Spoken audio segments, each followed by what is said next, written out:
of people come through here, but most are on their way to the lake. Not a lot of people live in Livingston, but those who do seem to know each other.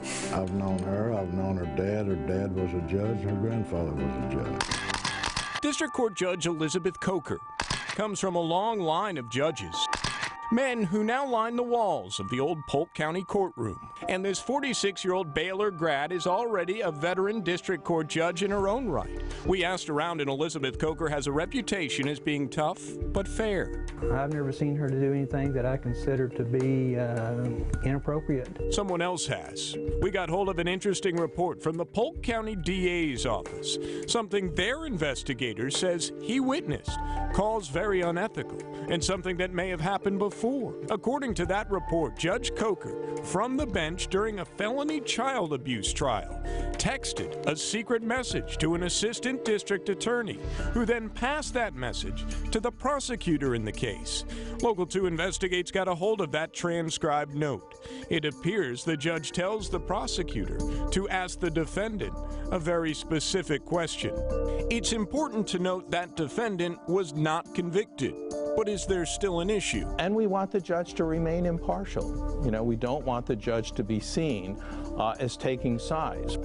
James Alfini literally wrote the book on judge ethics. The retired dean of the South Texas College of Law says this kind of thing is a big no-no. Every lawyer and every judge knows that you're not supposed to engage in ex parte communication. We expect them to behave in a way that's beyond reproach. That didn't happen. You have to wonder how many cases it's gone down in. Judge Coker? It's Joel Eisenbaum with Channel 2. Do you have a minute for us, ma'am? We exhausted every avenue trying to interview Judge Coker about this issue. We finally tracked her down at the nail salon. Can you talk to us for just a second?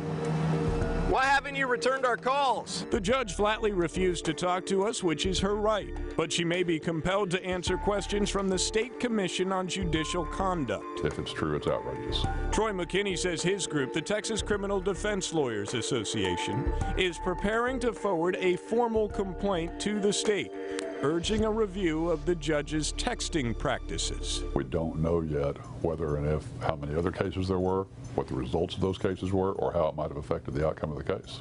The State Board of Judicial Conduct investigates judges in secret. The status of those investigations are not subject to Texas open records laws. So at this point, we don't know if that agency is taking a closer look at Judge Coker. Joel Eisenbaum, KPRC Local 2. You can take a closer look at the note at the center of this investigation. We posted it on our website. Just go to Local 2 Investigates section on click2houston.com.